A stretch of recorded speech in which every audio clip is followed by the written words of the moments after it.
It was on this shaft at East Rand Proprietary Mines where he furthered his business career. A totally dedicated rugby player and arguably the finest Springbok to have graced our fields and those abroad.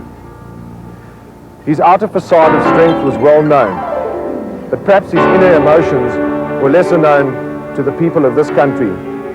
After the Murrayfield triumph of 44-0, he left the field in tears, as he was very often to do after Springbok victories. He covered rugby fields with the speed of a whippet, and this in fact gave rise to his nickname. He was to be the man called Windhond.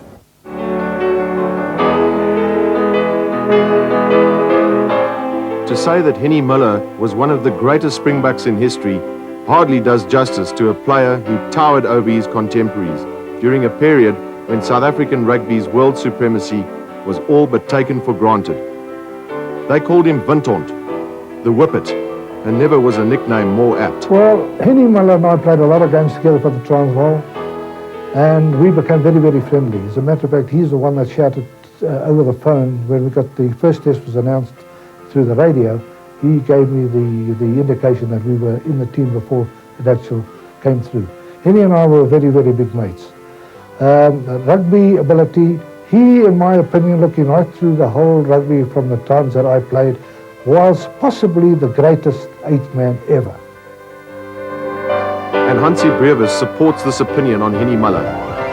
And I have never played with any other loose forward with the caliber of Hennie Muller. Never. Dr. Donnie Craven remembers his exceptional speed. But when I became a selector, I had to look at him analytically and critically. And I saw how fast he was. Because, you know, at first the scrum half had to cover and to stop a wing if he got the overlap. And the scrum half was blamed if the wing scored. Then the number 8 took over from the scrum half. But no wing, no three-quarter could go through and feel safe because Hennie Muller would stop him.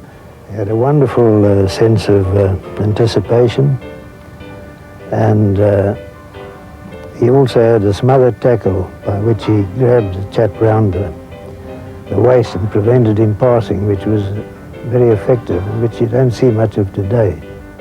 Hennie's daughter Melanie, an ex-Springbok hockey captain, talks about her father, the rugby player, but above all, her father, the family man.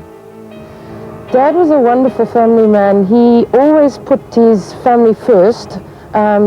Besides people actually thinking that rugby came first, it wasn't the case. He always found time for us, and fortunately we all loved the game of rugby, so we followed him to the rugby field.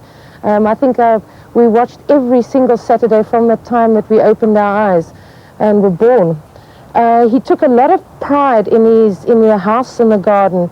Every cent that he made, he extended the house. Him and the rugby boys, I remember building a swimming pool. And us as children and Mum, we used to absolutely love having the rugby chaps around. Talking about friends, I mean, Dad named his 2 sons after 2 of the Springboks in the 51-52 team. Stephen, my brother, is named after Stephen Fry, and Leonard's second name is Desmond, after Des Sinclair. There was the father and there was the rugby man. And this is what I do remember about his rugby career and Dad as a person, was I used to enjoy sitting in on his team talks. From this very gentle, warm-hearted man who very seldom got angry and cross, thank heavens. We very seldom got hidings. I do, however, remember the ones that I did get, but it had to be a serious offense. Was the personality change from that kind, gentle man to almost a rage, incredibly tense. And in these team talks, I remember watching him pound his palm of his hand, that the ring would actually break the skin and his hands would start bleeding. He used to get incredibly tense. I remember also sitting next to him at rugby on numerous occasions, and in fact that's the last thing we as children wanted to do, because at Newlands, unlike other grounds where he could stand around, he had to sit in the lower grandstand. And if you sat next to him, this is the sort of thing that happened. Every move that you were pushed literally right off your seat. And as children, we hated sitting next to father. He never used to say anything. He just used to sit there and concentrate, but his elbows used to work. And that, as I said, Dad never used to say anything at a rugby field. He used to intense concentration, and in fact, he preferred to be alone. He didn't want to be with people. South African rugby world was rocked by the death of the legendary Hennie Muller in action here in the first test match, South Africa versus the Wallabies in 1953. Muller, nummer 1, drukke 3.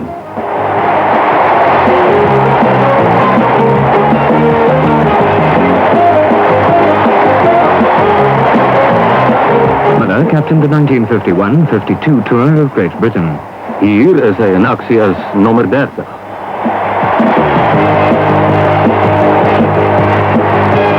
Muller leads his team onto the field against England.